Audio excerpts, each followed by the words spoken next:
The blood on Katherine Carson's apron had been there since Tuesday, and nobody in the Silver Spur Saloon seemed to care where it came from or if she was the one who bled. The autumn of 1878 had painted Reno, Nevada in shades of copper and gold, but inside the saloon, everything looked the same dingy brown it always did, stained with whiskey and tobacco juice and the broken dreams of men who came west looking for fortune and found only dust. Katherine stood behind the bar, her auburn hair pinned up despite the loose strands that kept falling into her green eyes, and she watched the door like she did every evening, wondering if tonight would be different, or if it would be just another collection of grabbing hands and crude jokes she had to endure with a painted smile. She was 22 years old and felt ancient. The mirror behind the bar showed her a woman who looked tired in ways that sleep could not fix, and she avoided her own reflection most days. The work was simple enough in theory. Serve drinks, smile at the customers, sing a song or two when the piano player got going, and dodge the worst of the advances without offending anyone enough to get fired. In practice, it meant surviving. Her father had died 3 years ago in a mining accident outside Virginia City, and her mother had followed him 6 months later from what the doctor called a broken heart. But what Katherine knew was actually pneumonia that they could not afford to treat properly. She had come to Reno because her aunt supposedly lived here, but by the time Katherine arrived with her last $5 and a carpet bag full of worn dresses, the aunt had moved on to San Francisco with a gentleman friend, and Katherine had been left with nothing but the clothes on her back and the kind of choices that were not really choices at all. The Silver Spur was better than some places and worse than others. The owner, a fat man named Gus Brennan, at least did not allow the customers to drag the girls upstairs, which meant Katherine could tell herself she was a saloon girl and not the other thing, the thing she would rather die than become. But the distinction felt thinner every day, especially when men like Dutch Henry came around. He was at his usual table now, playing cards with 3 other men, and his eyes kept drifting to Katherine in a way that made her skin crawl. Dutch Henry was not his real name. Nobody used real names for men like him, but everyone knew he had money from something, probably cattle rustling or worse. And Gus Brennan was not about to turn away a paying customer just because one of his girls felt uncomfortable. Katherine poured another whiskey for the man at the bar and took his coins without really looking at him. The piano player, an old fellow named Silas who had been everywhere and done everything if you believed half his stories, started up a tune that was probably supposed to be cheerful. The sound mixed with the low rumble of conversation and the occasional burst of laughter, and Katherine let it all wash over her like she was underwater, separate from it, not really there. She did not notice the cowboy until he was standing right in front of her at the bar. "Excuse me, miss," he said, and his voice was different from the others, quieter and somehow more solid. "Could I get a beer, please?" Katherine looked up and found herself meeting a pair of gray eyes that reminded her of the Sierra Nevada mountains in winter, clear and steady and surprisingly kind. He was tall, probably in his mid-20s, with dark hair that needed a trim and a jaw that looked like it had been carved from granite. He wore dusty traveling clothes and a hat that he took off as he waited for her response, which was more courtesy than she usually got. "That will be 5 cents, she said, reaching for a clean glass. Her voice came out rougher than she intended and she cleared her throat. He put a dime on the bar. "Keep it," he said simply. Katherine poured the beer and slid it across to him, but she did not take the dime right away. "You do not have to do that," she said. "I know," he replied, "but I wanted to." He took a sip of the beer and nodded appreciatively, though Katherine knew the beer at the Silver Spur was nothing special. I am Zachary Vance, just got into town today. She hesitated. Most men who introduced themselves wanted something, but there was nothing in his expression except friendliness and maybe a little bit of loneliness. Katherine Carson, she said finally. Most people call me Katie. Nice to meet you, Miss Carson. He said her full name deliberately, like he had heard her say most people called her Katie, and decided that he would not be most people. I am looking for work, actually. Heard there might be ranches hiring outside town. Before Katherine could respond, Dutch Henry's voice cut through the saloon noise like a knife. Hey, Katie girl, get yourself over here and bring us a bottle. Katherine flinched without meaning to. Zachary noticed she saw his eyes sharpen, but she just grabbed a bottle of rot-gut whiskey and made her way across the room to Dutch Henry's table. She could feel Zachary watching, but she tried to ignore it. Dutch Henry grabbed her wrist as she set down the bottle. Stay a minute, sweet thing. Bring us some luck. I have to get back to the bar, Katherine said, trying to pull away gently. His fingers tightened. I said stay a minute. His breath smelled like onions and decay. The other men at the table shifted uncomfortably, but nobody said anything. Nobody ever said anything. The lady said she needs to get back to work. Zachary's voice carried across the saloon and the piano music faltered. Silas knew trouble when he heard it coming. Dutch Henry looked up, still holding Katherine's wrist. This does not concern you, Cowboy. Zachary had moved away from the bar and was standing a few feet from the table, his hands loose at his sides. Katherine noticed he wore a gun, but so did half the men in the saloon. I am making it my concern, Zachary said calmly. Let her go. The saloon had gone quiet. Katherine's heart hammered against her ribs. This was exactly the kind of thing that got people killed, and while she appreciated the gesture, she did not want this stranger's blood on her conscience. It is fine, she said quickly. Really, I can. It is not fine, Zachary said, his eyes never leaving Dutch Henry. Sir, I will ask you one more time to let the lady go. Dutch Henry stood up slowly. He was shorter than Zachary but wider, with the look of a man who had won his share of fights. You must be new in town if you do not know who I am. I do not care who you are, Zachary said. Let her go. For a long moment nobody moved.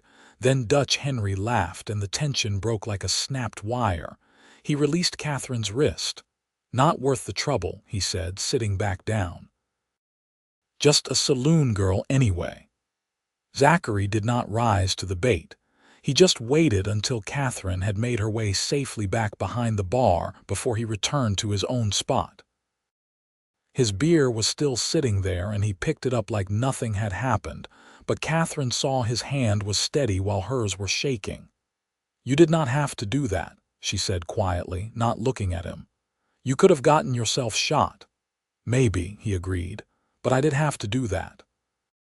My mother raised me to treat women with respect, and I am not about to start doing otherwise just because I am in a saloon. Katherine did not know what to say to that. She busied herself wiping down the bar, but she was aware of Zachary's presence in a way she had not been aware of anything in a long time.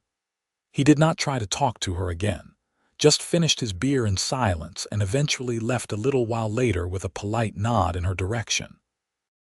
She told herself that would be the end of it, that he would move on like everyone else did, but the next evening he was back, and the evening after that. He always ordered one beer, always left an extra nickel, and always treated Katherine like she was a respectable woman in church instead of a saloon girl in a place like the Silver Spur. They talked in fragments between her other customers. He had found work on the Dalton Ranch north of town. He had come from Colorado after his father died and left him with nothing but a horse and a saddle. He had a sister somewhere in California, but had not seen her in 2 years. Katherine found herself watching for him, found herself caring about her appearance in a way she had not cared in months. She pinned her hair more carefully and borrowed a better dress from another girl. She told herself it did not mean anything, but her heart knew she was lying. On the fourth evening, Dutch Henry came back with blood in his eye and vengeance on his mind. Katherine was wiping down a table when he walked in, and she knew immediately that something bad was going to happen. He had 3 men with him this time, all of them hard-looking characters with guns and attitudes to match. "Where is he?" Dutch Henry demanded, looking around the saloon. "Where is that cowboy who thinks he is so tough?" Zachary was not there, yet he usually came later, after he finished work at the ranch. Katherine felt a surge of relief followed quickly by dread, because Dutch Henry was clearly planning to wait. "I do not know who you are talking about," Katherine said, knowing it was pointless but trying anyway. "The hell you do not," Dutch Henry said. He grabbed her arm harder than last time, and Katherine gasped at the pain. "You think I am going to let some nobody embarrass me in front of the whole town? When he shows up, you are going to point him out, understand?" "She does not need to point me out," Zachary's voice came from the doorway. "I am right here." Katherine's stomach dropped. Zachary stood framed in the entrance, the evening sun behind him casting his face in shadow. He had his hand on his gun, and suddenly, Katherine realized this was not just a cowboy who was good with horses. This was someone who knew how to handle himself in ways that went beyond ranch work. Dutch Henry shoved Katherine aside and faced Zachary. "You have been asking for this." "I have not been asking for anything," Zachary said. "I just want to have a drink and talk to a nice woman without watching her get manhandled. You are the one who seems to have a problem with that." "Draw," Dutch Henry said.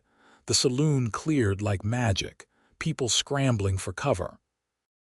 Katherine found herself pressed against the wall, unable to move or breathe. Gus Brennan was shouting something about taking it outside, but nobody was listening. "I do not want to draw on you," Zachary said. "Just leave Miss Carson alone and we can all go about our business." "I said draw." Dutch Henry went for his gun. What happened next took maybe 3 seconds but felt like an eternity. Zachary's hand moved in a blur, and suddenly his gun was out and pointed at Dutch Henry before the other man had cleared his holster. The sound of the hammer cocking was impossibly loud in the silent saloon. "Do not," Zachary said softly. Dutch Henry froze. His gun was halfway out, but Zachary had him dead to rights, and everyone knew it. The 3 men Dutch Henry had brought with him had their hands on their weapons, but did not dare move.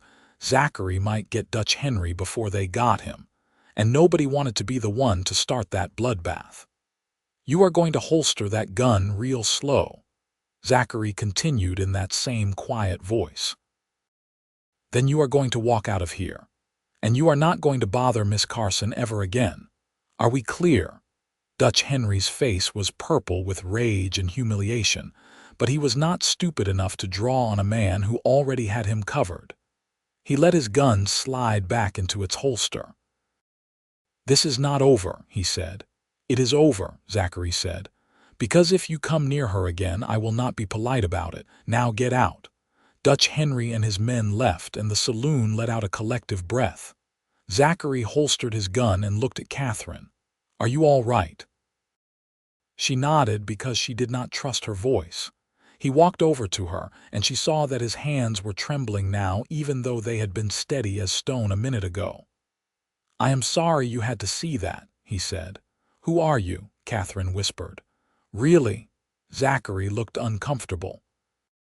"Just a cowboy looking for honest work." "Cowboys do not draw that fast." He was quiet for a moment. "My father was a lawman in Colorado. He taught me to shoot before I could ride. After he died, I spent some time working as a deputy, but I did not like that life. Too much killing. So I came here looking for something different." He met her eyes. "I am not a gunfighter, Miss Carson, but I am not going to stand by and watch a woman get hurt either." Gus Brennan came waddling over, his face sweaty with stress. "You cannot be causing trouble in here," he said to Zachary. "I run a respectable establishment. Then maybe you should treat your employees with some respect," Zachary said coolly. "Make sure they are not getting grabbed and threatened by your customers." Gus sputtered, but Katherine cut in before the situation could get worse. "It is fine, Mr. Brennan." "Really? Everything is fine now?" Gus looked between them and then shook his head. "I do not need this kind of excitement," he muttered, walking away. Zachary turned back to Katherine. "I should probably go. I have caused you enough trouble for one night." "Wait," Katherine said. She did not know what she was going to say until the words came out. "Why do you keep coming back here? Why do you care what happens to me?"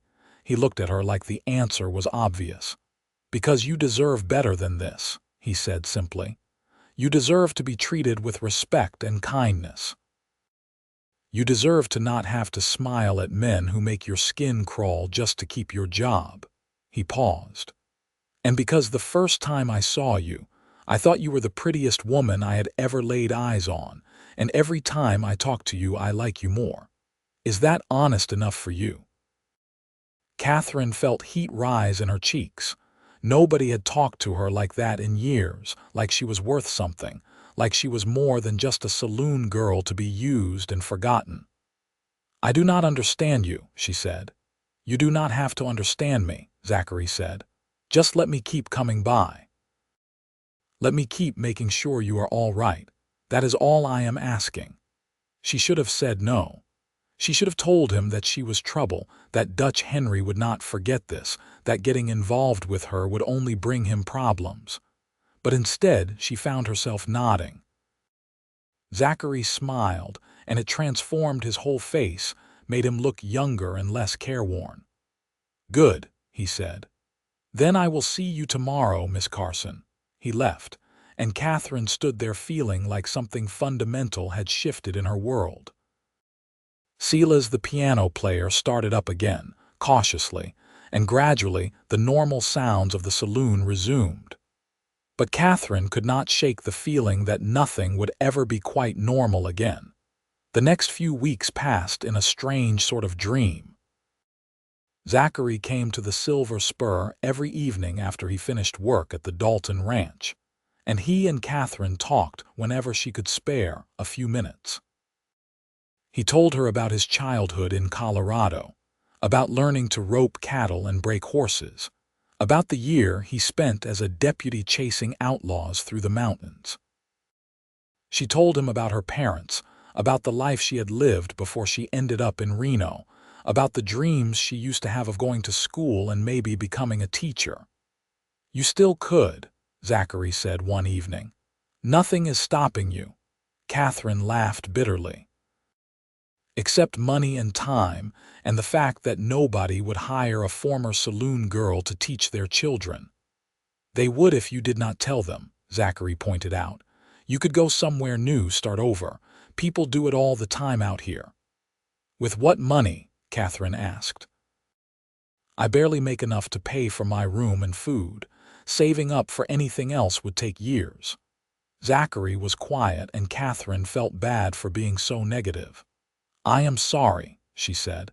"You are just trying to be encouraging, and I am being difficult." "You are being realistic," Zachary said. "I understand. But Katherine, Miss Carson, I wish you could see yourself the way I see you. You are smart and capable and kind, even after everything you have been through. That is worth more than you think." He started calling her Katherine instead of Miss Carson around the second week, and she started calling him Zachary instead of Mr. Vance. The other saloon girls noticed and teased her about it, but not meanly.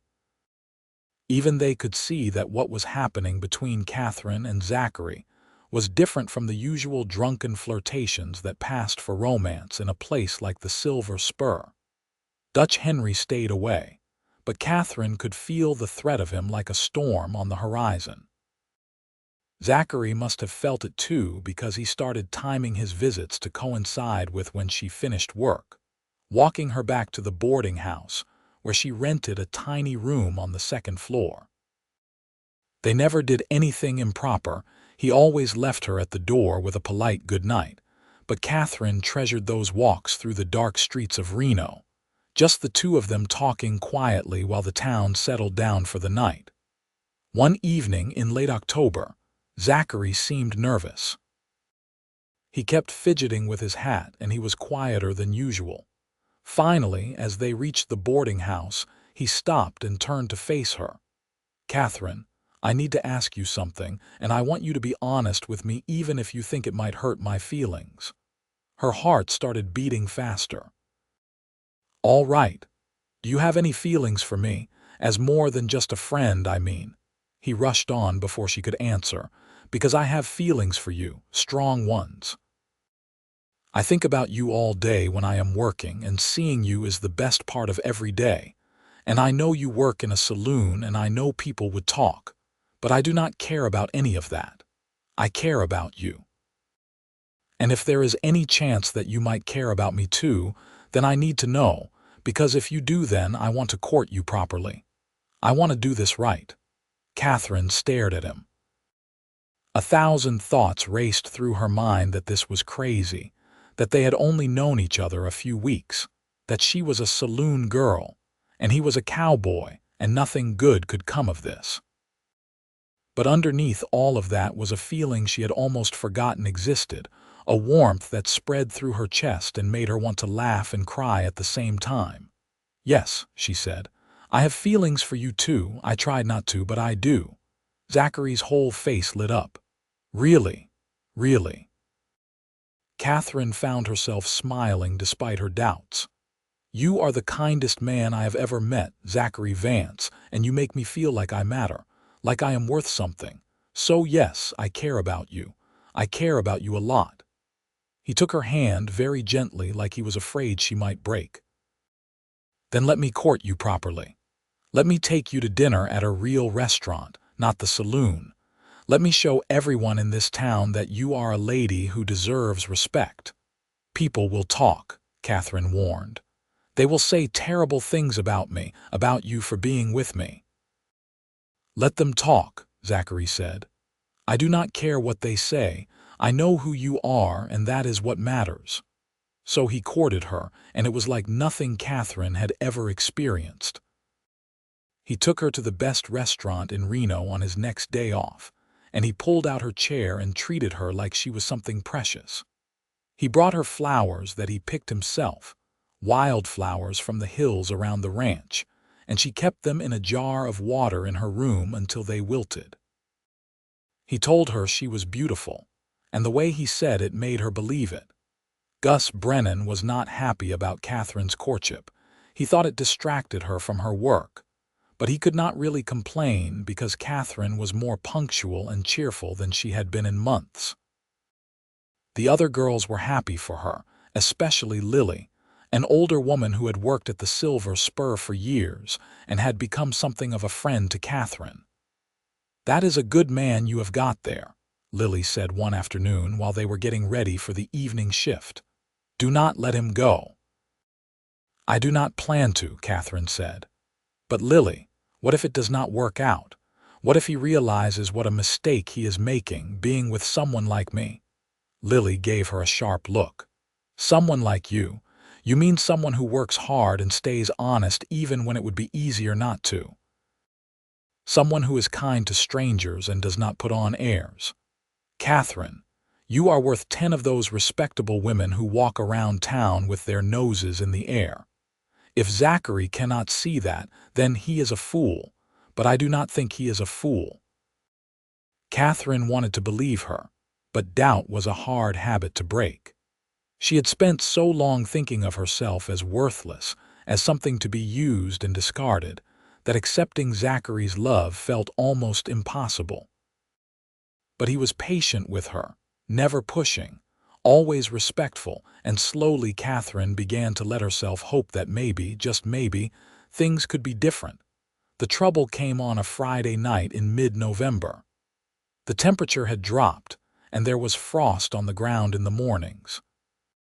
Katherine was serving drinks when Dutch Henry walked into the Silver Spur with 4 men she had never seen before. Her stomach clenched. Zachary had not arrived, yet he was running late because of some emergency at the ranch, and she was alone. Dutch Henry walked straight up to the bar. "Hello, Katie girl. Miss me?" "What do you want?" Katherine kept her voice steady with an effort.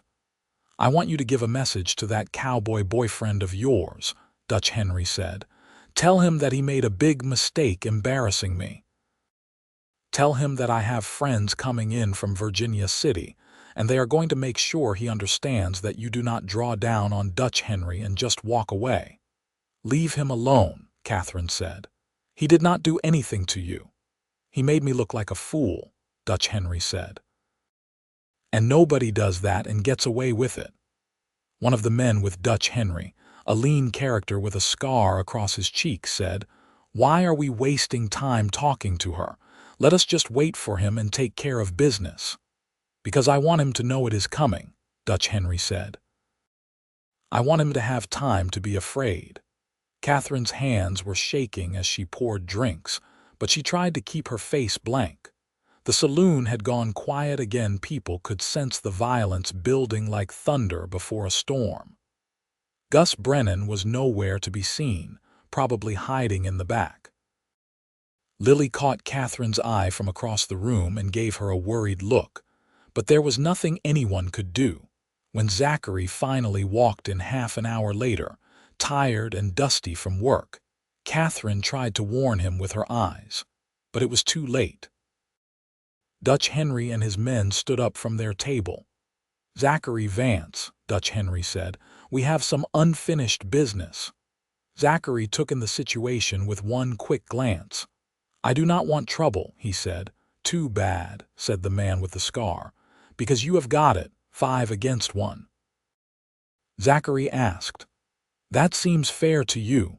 "Fair does not enter into it," Dutch Henry said. "You should have thought about that before you decided to play hero." Zachary looked at Katherine, and she saw something in his expression that broke her heart. It was not fear. She did not think Zachary was afraid of much, but it was regret, like he was sorry that caring about her had brought him to this. She wanted to scream at Dutch Henry, to throw herself between them, but she knew it would not make any difference. Then the door opened again, and John Dalton walked in. He was the owner of the ranch where Zachary worked, a big man in his 50s with a reputation for being tough but fair.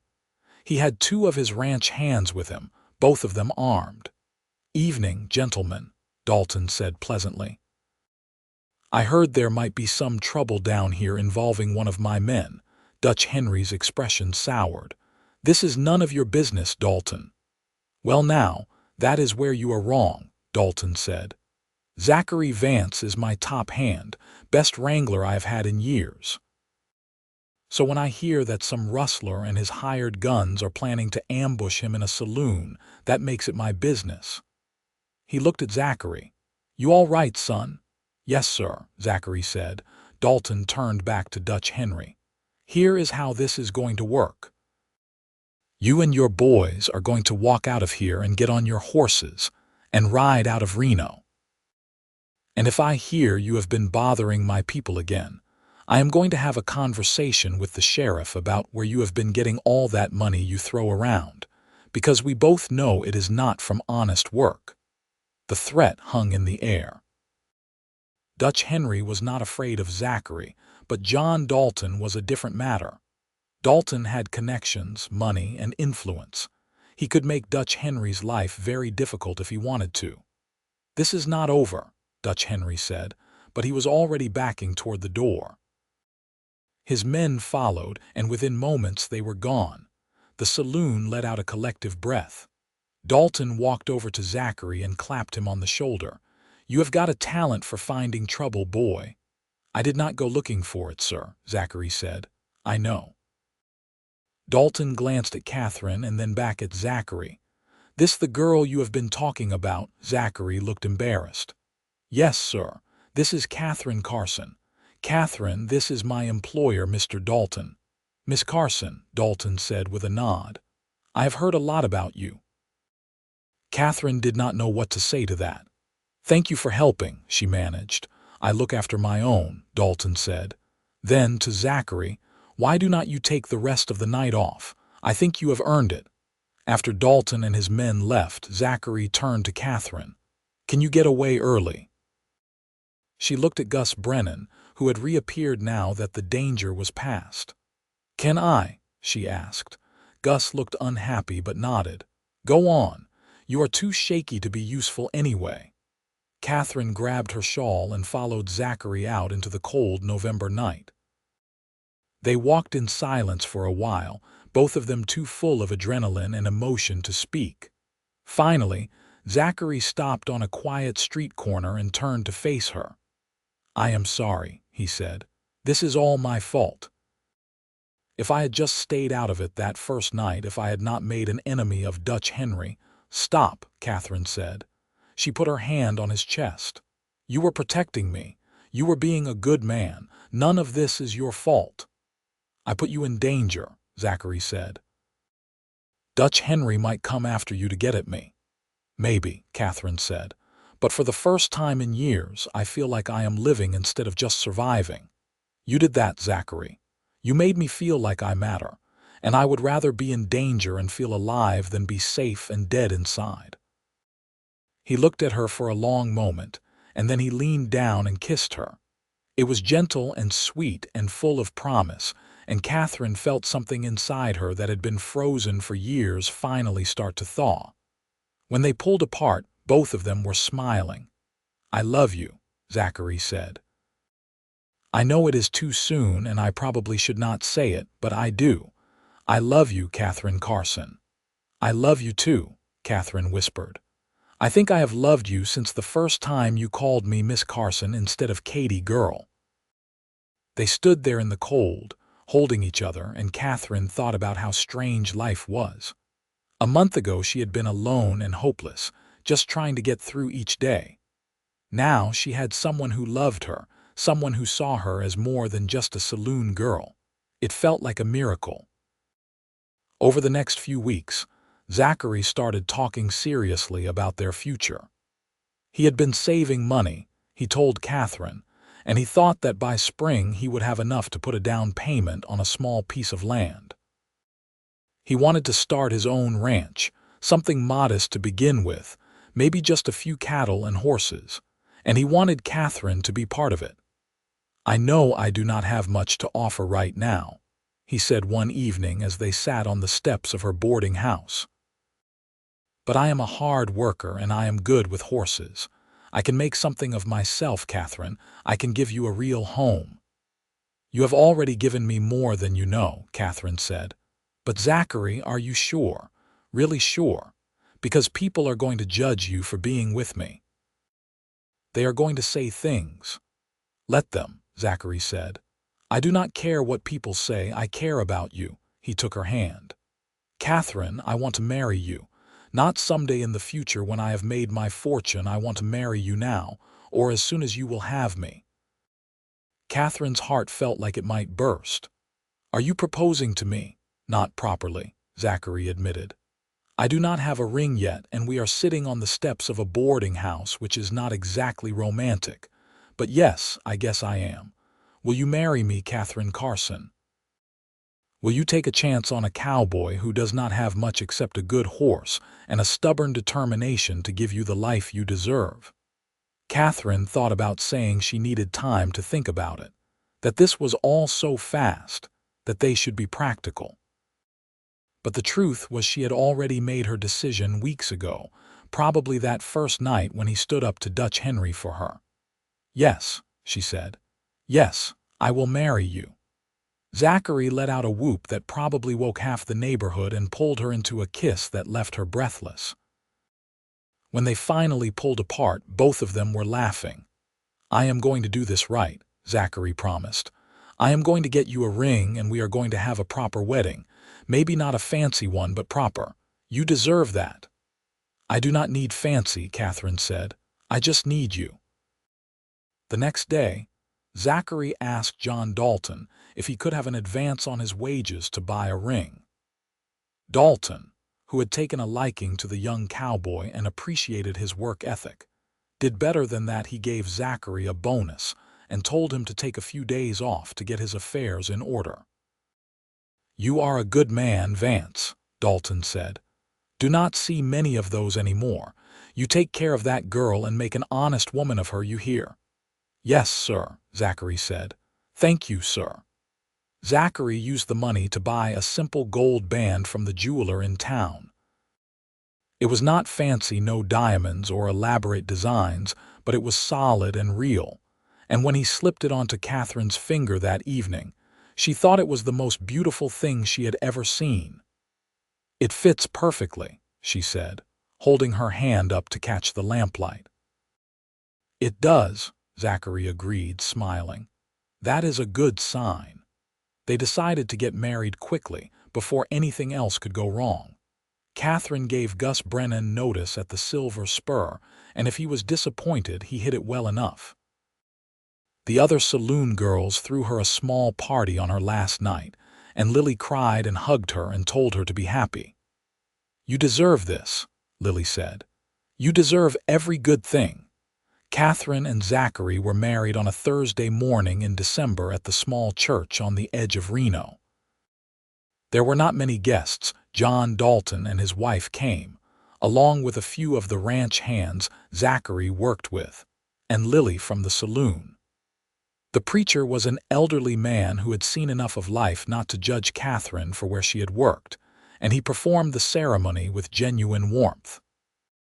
Katherine wore a simple blue dress that Lily had helped her make, and Zachary wore his best clothes, which were not much but were clean and pressed. When the preacher pronounced them husband and wife and told Zachary he could kiss his bride, Katherine felt tears streaming down her face, but they were good tears, happy tears. Afterward, the Daltons hosted a small reception at their ranch house, which was more generosity than Katherine and Zachary could have hoped for. Mrs. Dalton was a kind woman who took Katherine aside at one point and told her that she thought Zachary was lucky to have her.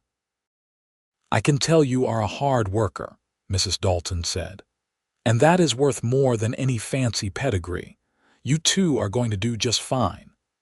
Katherine and Zachary spent their first night as husband and wife in a hotel room in Reno, which Zachary had paid for with the last of his bonus money. It was nothing fancy, just a clean room with a real bed and privacy, but to Katherine it felt like a palace. They lay awake long into the night, talking and dreaming about their future, and Katherine felt happier than she had ever thought possible. "I am going to work hard," Zachary promised. "I am going to save every penny I can, and by this time next year we are going to have our own place. You are never going to have to work in a place like that saloon again." "I would do it again if I had to," Katherine said, "as long as I have you." "You have me," Zachary said. "For the rest of my life, you have me." The next morning, they moved into a small cabin that John Dalton had agreed to rent them for cheap. It was on the edge of the Dalton property, a simple two-room structure that had been used for storage, but Katherine and Zachary cleaned it up and made it home. They had almost no furniture, just a bed that Zachary built himself, a table and 2 chairs that Mrs. Dalton gave them, and some basic cooking equipment, but it was theirs, and that made it perfect.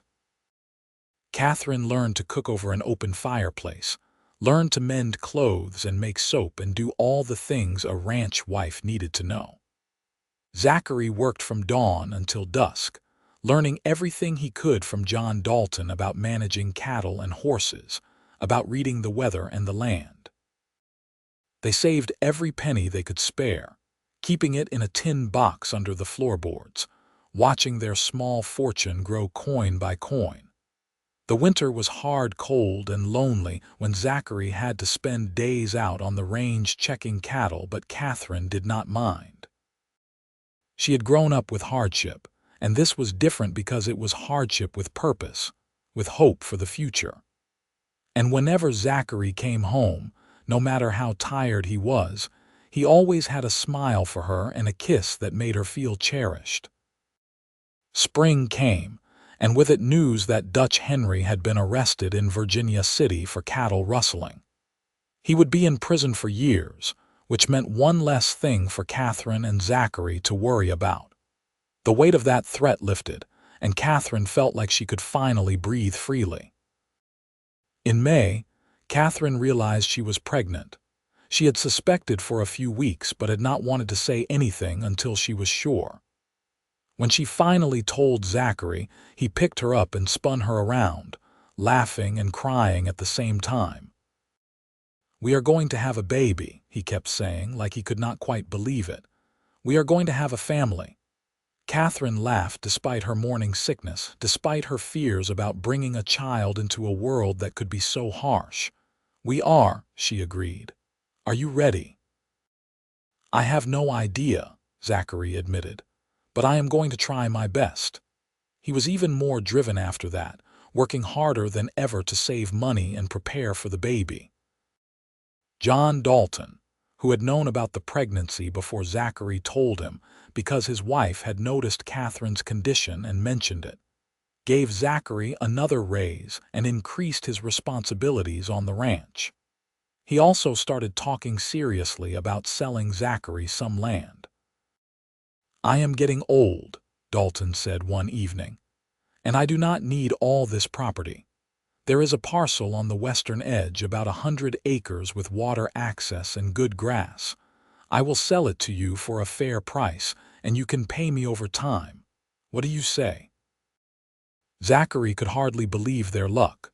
"I say yes, sir. Absolutely yes." So by the time their son was born in January of 1880, a healthy boy they named Thomas after Zachary's father, Katherine and Zachary owned their own land. It was mortgaged to John Dalton, but it was legally theirs, recorded in the county records with both their names on the deed. They built a small house on the property. Nothing fancy but solid and weatherproof, with a separate bedroom for the baby and a real stove that Zachary had bought used from a family moving back east. Katherine had never been so tired in her life, as she was with a newborn baby and a house to manage, but she had also never been so content. She would stand at the window sometimes, watching Zachary work with the small herd of cattle they had started to build, and marvel at how her life had changed. 2 years ago, she had been serving drinks in the Silver Spur, hoping only to survive another day. Now she was a wife and mother with her own home and a husband who loved her. Thomas was a good baby, healthy and strong, and watching Zachary hold him made Katherine fall in love with her husband all over again. Zachary was gentle and patient with the baby, singing to him and rocking him when he cried, changing his diapers without complaint. He was going to be a good father, Katherine could tell. The years passed in a blur of hard work and small joys. They had a daughter in 1882, a little girl they named Sarah, who had Katherine's auburn hair and Zachary's gray eyes. Thomas was a toddler by then, running around and getting into everything, and the house felt full and alive in ways Katherine had never imagined back in her saloon days. They were not rich, they probably never would be, but they had enough. The cattle business was decent, and Zachary had a reputation for breaking horses that were considered unmanageable. People started bringing him difficult animals from all over the region, and he could usually gentle them within a few weeks. The extra income helped, and slowly they were able to expand their herd and improve their property. Katherine learned to be a ranch wife, learned to rope and brand cattle when Zachary needed an extra hand, learned to shoot a rifle to protect the livestock from predators. She was not the same scared girl who had worked in the Silver Spur. She was stronger now, more confident. She had built this life with her own hands, and she was proud of it. Sometimes visitors would come from Reno, and occasionally someone would recognize Katherine from her saloon days.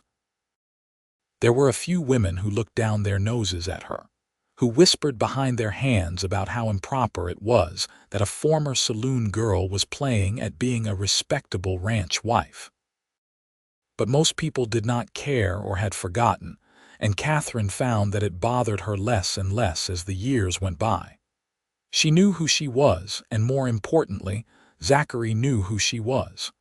That was enough. John Dalton died in 1884, which was a blow to everyone who knew him. He had been more than just an employer to Zachary, he had been a mentor and friend. But he left the ranch to his son, who was almost as good a man as his father, and in his will Dalton forgave the remaining debt on Katherine and Zachary's land. It was a final gift that left both of them in tears when they heard about it. "He was a good man," Zachary said at the funeral, "one of the best I ever knew." "He gave us our start," Katherine agreed. "We would not be here without him." By 1885, Katherine and Zachary had 3 children. Thomas was 5. Sarah was 3. And they had another son named James who was just 1 year old. The house had been expanded to accommodate the growing family, and the ranch was finally starting to turn a real profit. They had paid off their debts and had money in the bank for the first time. It was not a fortune, but it was security, and that meant everything. Katherine was 31 years old now, and when she looked at herself in the mirror, she barely recognized the woman she had been. There were lines around her eyes from squinting in the sun, and her hands were rough from work, but she was healthy and strong and happy. She was loved. One evening in spring, after the children were all in bed, Katherine and Zachary sat on the porch of their house watching the sunset. It was something they did most evenings when the weather was good, a quiet moment to themselves before bed. "You ever think about those days at the Silver Spur?" Zachary asked suddenly. Katherine was quiet for a moment. "Sometimes," she admitted, "but it feels like it happened to someone else. Like that was a different life." "In a way it was," Zachary said. He took her hand. "You know what I think about? I think about how lucky I am that I walked into that saloon on that particular day. What if I had gone somewhere else? What if I had never met you?" "You would have met some other girl," Katherine said, teasing him gently. "Some nice, respectable girl who did not come with all my baggage." "I do not want some other girl," Zachary said seriously. "I want you. I have always wanted you. From the first moment I saw you behind that bar trying to hold yourself together while the world pushed you down. You are the strongest person I know, Katherine. You are the best thing that ever happened to me." Katherine felt tears prick her eyes, but they were good tears. "You gave me a life," she said. "You gave me respect and love and a family. You gave me everything." "We gave each other everything," Zachary corrected. "That is what marriage is supposed to be." They sat in comfortable silence for a while, watching the sky turn from gold to pink to purple. From inside the house, one of the children cried out briefly before settling back to sleep. It was a normal evening, nothing special, but Katherine knew she would remember it forever as one of those perfect moments when everything felt right with the world. More years passed, and the ranch continued to grow. Thomas turned out to have his father's gift with horses, and by the time he was 10, he was helping Zachary train the difficult ones. Sarah was quieter, more interested in books and drawing, and Katherine encouraged her daughter's education in ways she herself had never been encouraged. James was somewhere in between his older siblings, adventurous and curious about everything. In 1890, when Katherine was 34 and Zachary was 36, they had their 4th and final child, another daughter they named Emma. The baby came during a difficult winter, and there were complications that left Katherine weak for months afterward. The doctor in Reno told her gently that she probably should not have any more children, and while Zachary was disappointed, he loved being a father. He was mostly just grateful that Katherine had survived.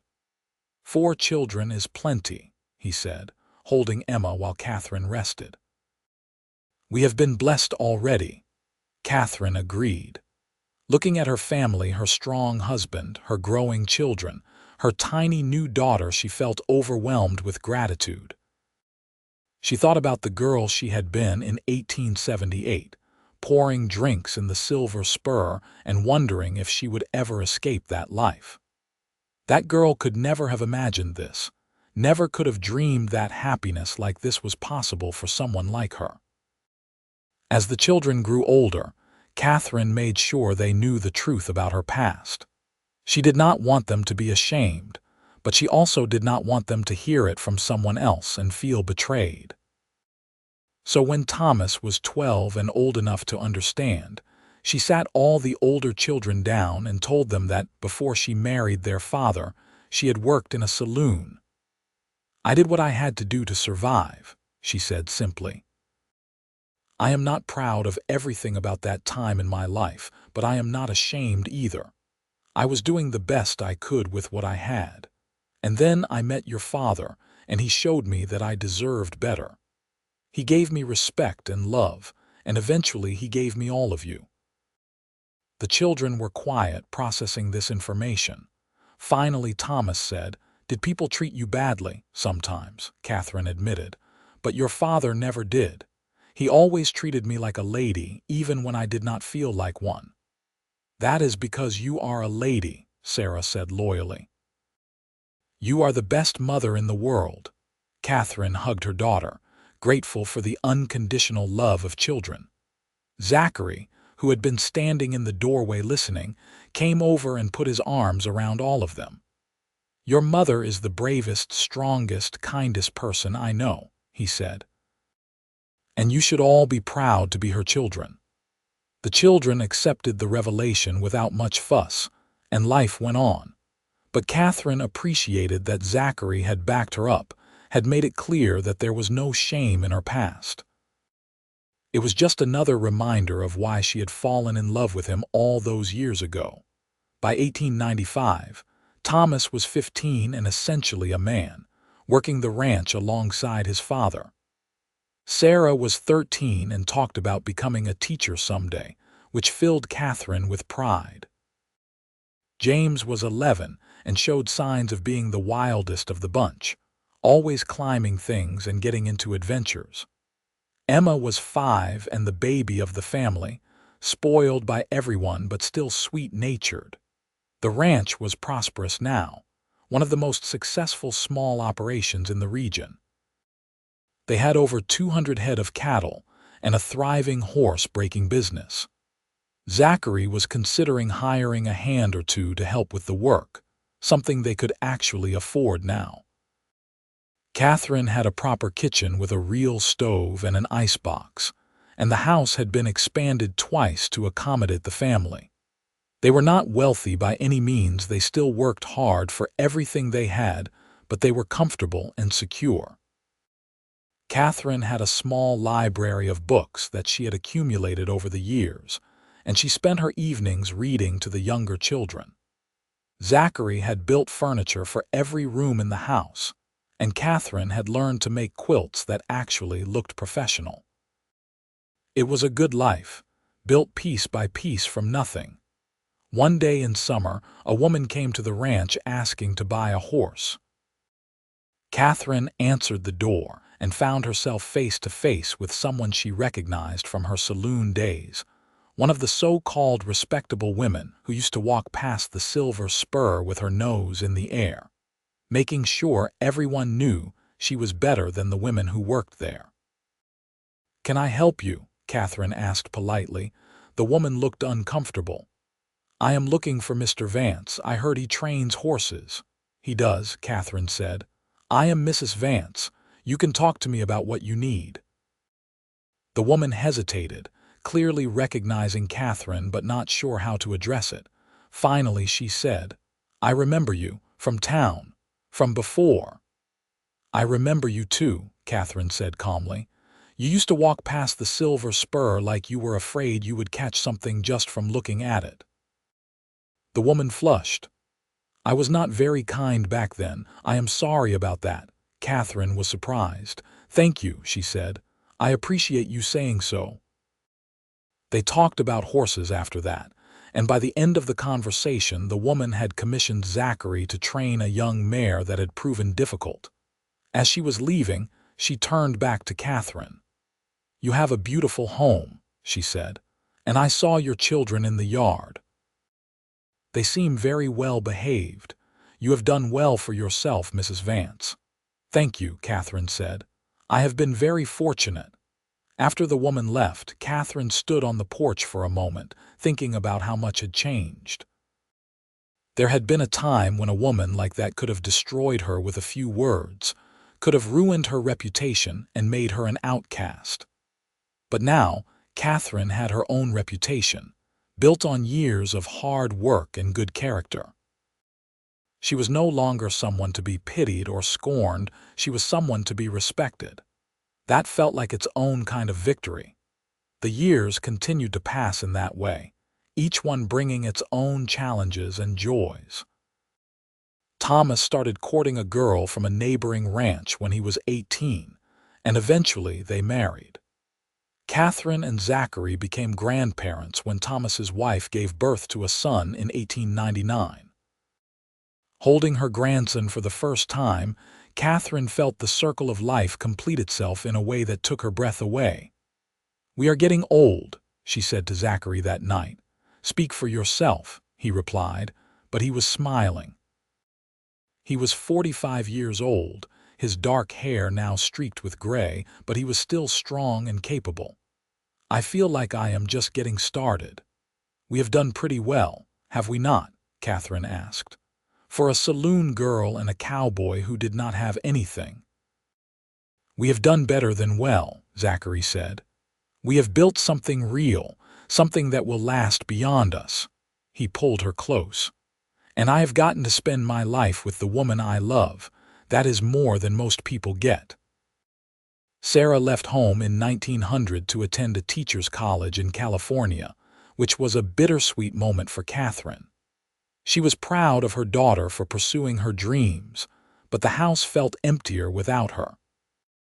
James was 17 by then, and showing interest in becoming a veterinarian, which would require more schooling than they had initially planned for.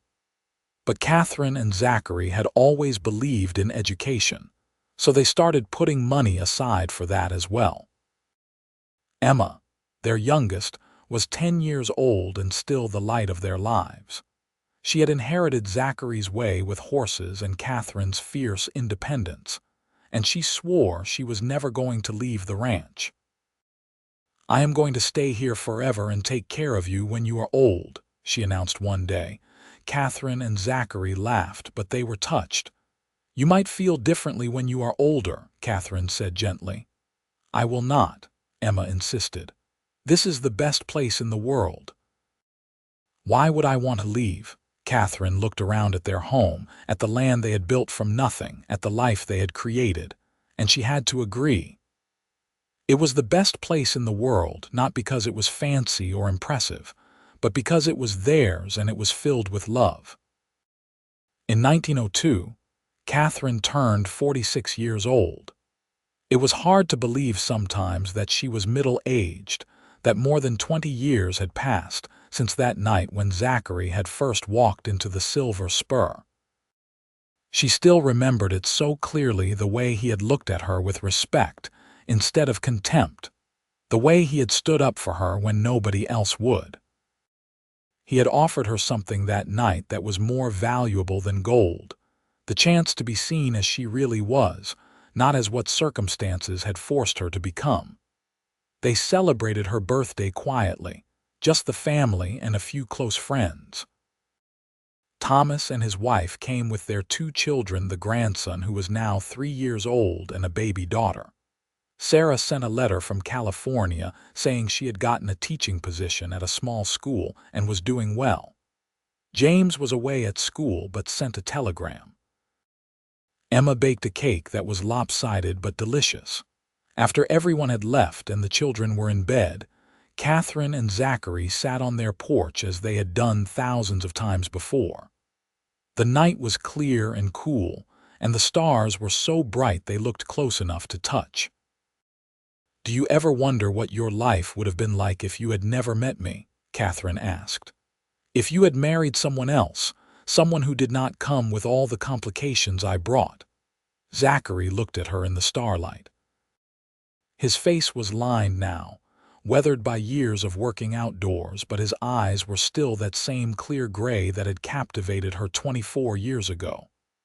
"Not even once," he said. "Katherine, you are the best thing that ever happened to me. You gave me a purpose, a family, a life worth living. Before I met you, I was just drifting, doing ranch work because it was what I knew how to do.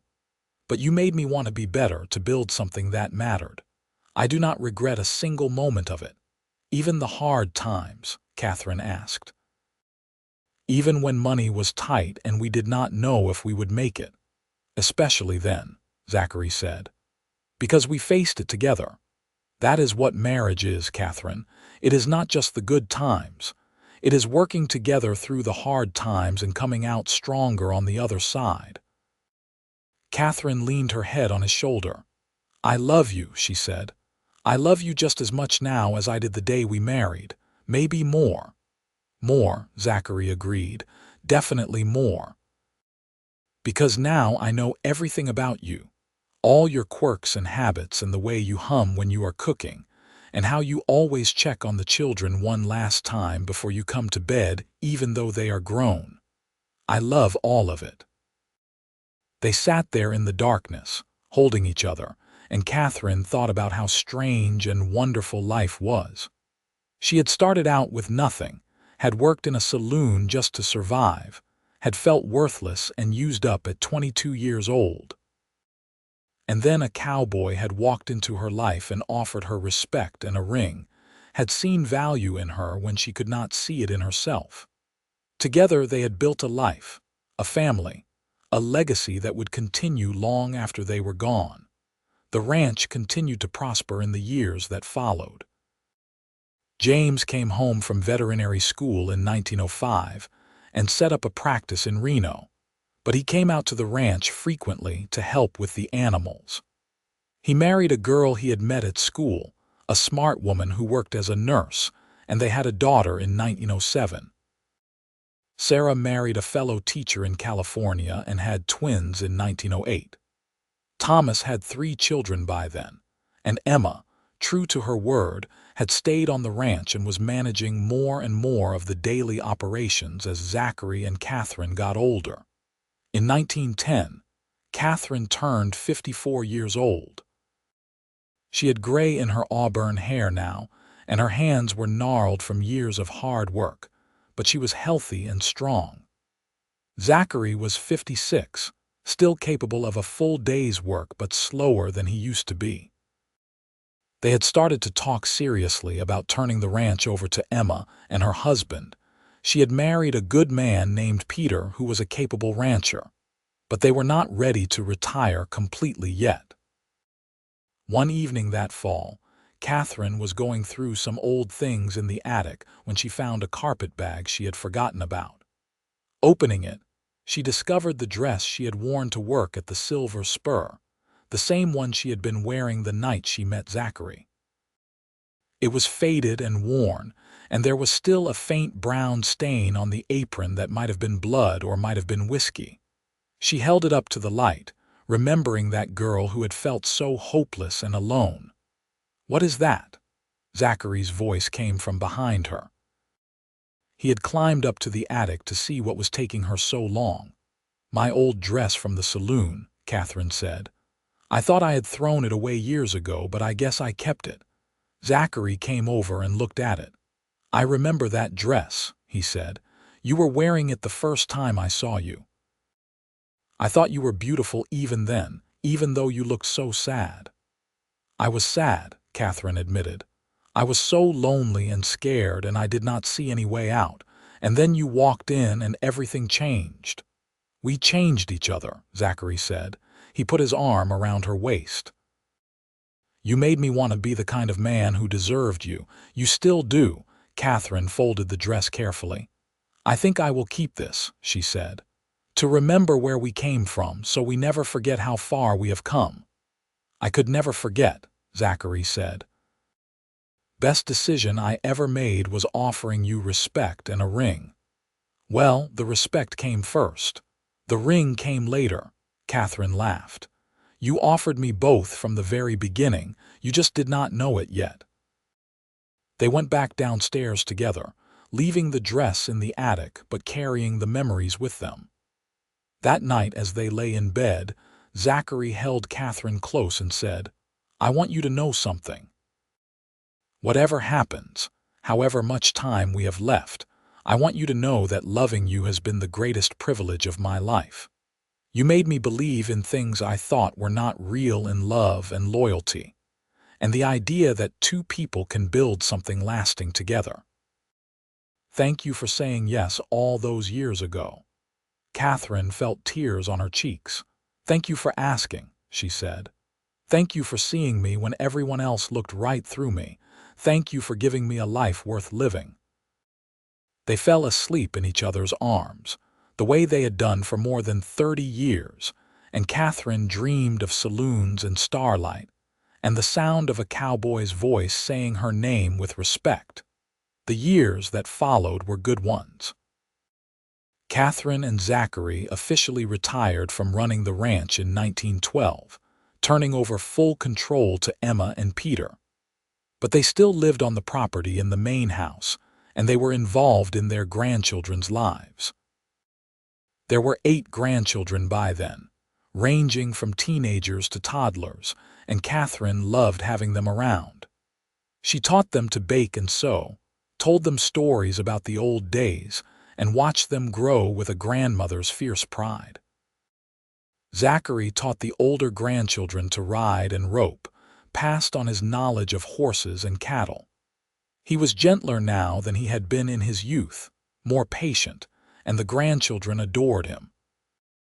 Katherine would watch him with them and fall in love with him all over again, seeing the good man he had always been reflected in how he treated their family. In 1915, the world was changing in ways that seemed both exciting and frightening. War was raging in Europe, and there was talk that America might get involved. Modern inventions were becoming common. Automobiles were no longer a rarity in Reno, and some homes even had electric lights. But on the ranch, life continued much as it always had, tied to the rhythms of the seasons and the needs of the animals. Katherine turned 59 that year, and she and Zachary celebrated their 37th wedding anniversary. They had a big party with all their children and grandchildren, and Katherine looked around at the gathering and felt overwhelmed with gratitude. From nothing, they had created a legacy of love and hard work that would continue for generations. Thomas gave a toast during the party. To my parents, he said, raising his glass. They taught us that it does not matter where you come from or what people say about you. What matters is how you treat each other and the life you build together. They taught us about love and respect and perseverance. Everything good in my life, I owe to them. Katherine was crying by the time he finished, and Zachary was not far behind. Their children and grandchildren crowded around them, hugging them and telling them they loved them, and Katherine thought her heart might burst from happiness. That night, after everyone had gone home or to bed, Katherine and Zachary sat on their porch one more time. It had become their place, this porch, the spot where they had shared so many quiet moments over the years. The stars were out, and the night was peaceful. 37 years, Katherine said wonderingly. Can you believe it? Feels like longer, Zachary teased, and she swatted his arm. I am kidding. It feels like no time at all. I look at you and I still see that beautiful girl behind the bar in the silver spur. I am not that girl anymore, Katherine said. I am an old woman now. You are my woman, Zachary said. And you are just as beautiful to me now as you were then. More even, because now your beauty comes from a life well lived, from the love we have shared and the family we have raised. They sat in silence for a while, holding hands. Finally, Katherine said, Do you remember what you said to me that first night, When Dutch Henry was bothering me and you stood up for me, I said a lot of things, Zachary replied. Which part? You said I deserved to be treated with respect, Katherine said. Nobody had ever said anything like that to me before. It changed something in me, made me think that maybe I was worth more than I believed. That was the moment I started to fall in love with you, I think. I fell in love with you that same night, Zachary admitted. I saw you trying so hard to hold yourself together, to maintain your dignity in a place that did not respect you, and I thought you were the bravest person I had ever met.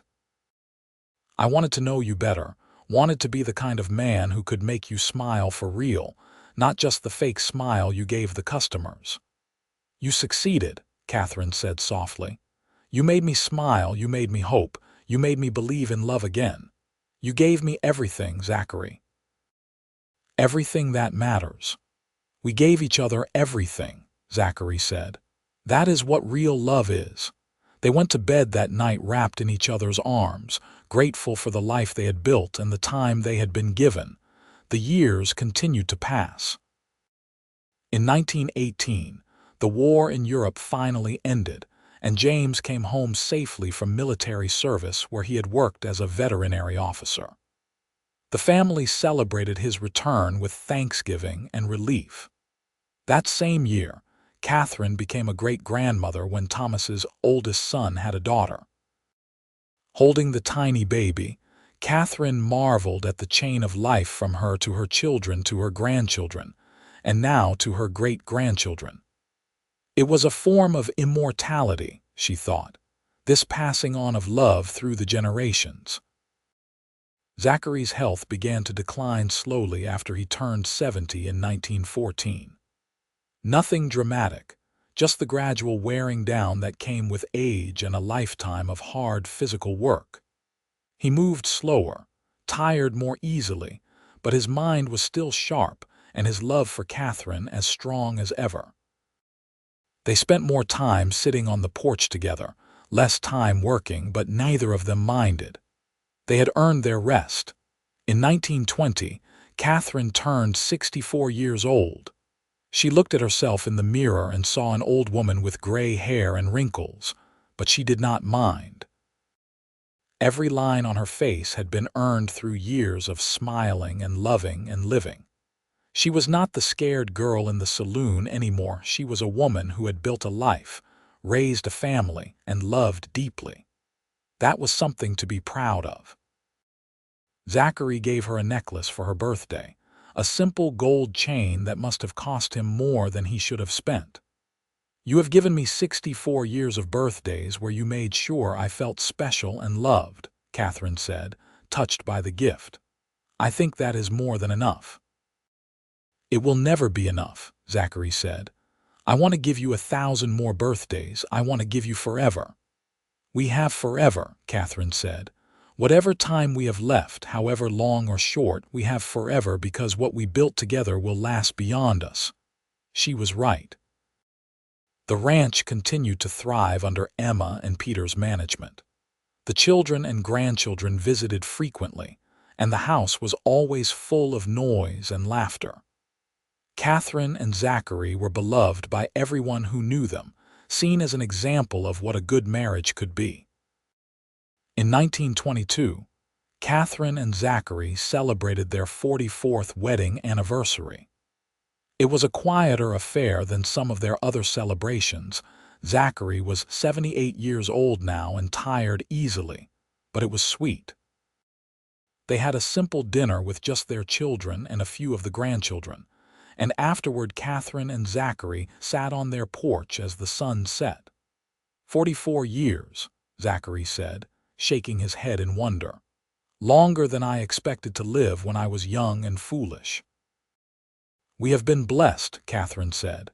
She took his hand, noticing how thin it had become, how the veins stood out under the skin. He was aging, they both were, but she loved him just as fiercely as she had at 22. I do not have regrets, Zachary said suddenly. I need you to know that. I have lived a good life, a full life, and it is all because of you. You are the best thing that ever happened to me, Katherine Carson Vance. I love you with everything I am." "I love you too," Katherine said, her voice thick with emotion. "You saved me, Zachary. You gave me a life I never could have imagined." "You saved yourself," Zachary said. "I just gave you the chance." They sat there until the stars came out, holding hands and talking about their life together, remembering all the moments big and small that had brought them to this place. When they finally went to bed, Zachary held Katherine close and whispered that he loved her one more time. He died peacefully in his sleep that night, his arms still around his wife of 44 years. Katherine woke in the morning to find him gone, and the grief that crashed over her was like a physical thing, stealing her breath and bringing her to her knees. But even in her sorrow, she was grateful. Grateful that he had not suffered, that his last words had been of love, that she had been with him until the very end. The funeral was huge. It seemed like everyone in Reno came to pay their respects to the man who had been respected and loved by all who knew him.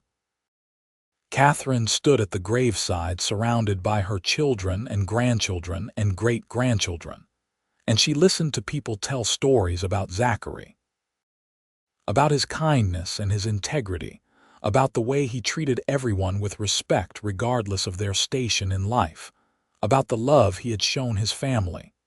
After everyone had left and the grave had been filled in, Katherine stood alone for a few minutes, looking at the headstone. Zachary Vance, it read, "Beloved husband, father, grandfather, 1844–1922. Thank you," Katherine whispered. "Thank you for choosing me. Thank you for loving me. Thank you for giving me a life worth living. I will miss you every day for the rest of my life, but I will be all right because you taught me how to be strong. You taught me how to face the world with dignity. I love you, Zachary. I always will." She placed a bouquet of wildflowers on the grave, the same kind of wildflowers he used to bring her all those years ago. And then she turned and walked back to the house where their children were waiting. Katherine lived for another 7 years after Zachary's death. They were lonely years in many ways. She missed him constantly, missed his presence and his voice and the feeling of his arms around her at night. But they were also full years, rich with the love of her family. Her children and grandchildren visited often, and she was able to see her great-grandchildren grow. She told them stories about their grandfather, made sure they knew what a good man he had been. She also made peace with her past in those years. She wrote down her story, the whole story, from her days working in the Silver Spur to meeting Zachary to building the ranch, and she gave it to her children to keep. "I want you to know where you came from," she told them. "I want you to know that it does not matter where you start in life. What matters is the choices you make, and the people you love and the life you build for yourself. I started out with nothing, less than nothing, but your father saw value in me and helped me see it in myself. That is the legacy I want to leave you, not money or property, but the knowledge that love and respect and hard work can create something beautiful." Her children treasured the story, and it became a family legend passed down through the generations.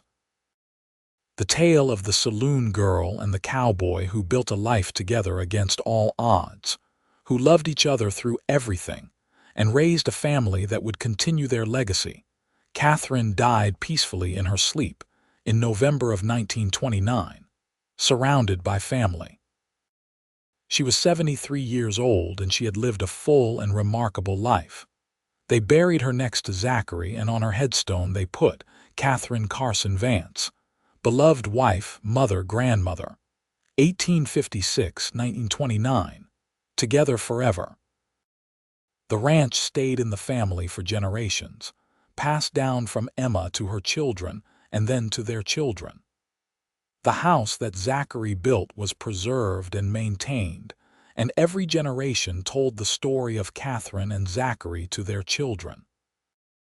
The story of how a cowboy walked into a saloon in 1878 and saw a woman who deserved respect, and how that moment of kindness had bloomed into a love that lasted a lifetime and created a legacy that would endure. Years later, one of Catherine's great-great-grandchildren found the old dress in the attic, the one from the Silver Spur. It was fragile with age, but it had been carefully preserved. There was a note pinned to it in Catherine's handwriting. "This is where I came from, but it is not who I was. Remember that what defines us is not our circumstances, but our choices and the love we give and receive."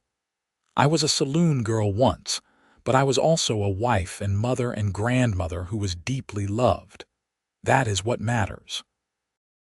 The dress was donated to a local museum as part of an exhibit on women's lives in the Old West. Next to it was displayed the simple gold wedding band that Zachary had bought for Katherine in 1878, along with photographs of the ranch and the family they had built together.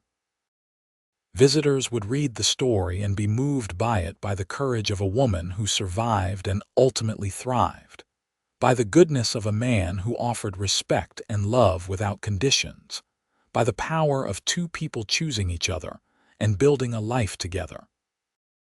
And on clear nights, when the stars were bright over Nevada, you could almost feel their presence, the saloon girl and the cowboy who had found each other in the Wild West and created a love story that would be remembered forever. Their story was one of survival and hope, of dignity reclaimed and love freely given. It was a story of the Old West, but it was also a timeless story about the transformative power of seeing someone's true worth and choosing to love them not despite their past, but because of who they truly are. The ranch still stood, a testament to what could be built from nothing but love and hard work.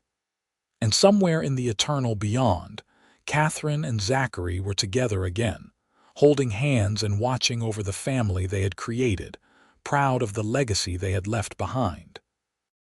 They had started with almost nothing, a scared saloon girl and a cowboy with a good heart, but they had built something that would last forever. That was their triumph, their victory over circumstances that could have destroyed them. They had chosen love, and love had been enough.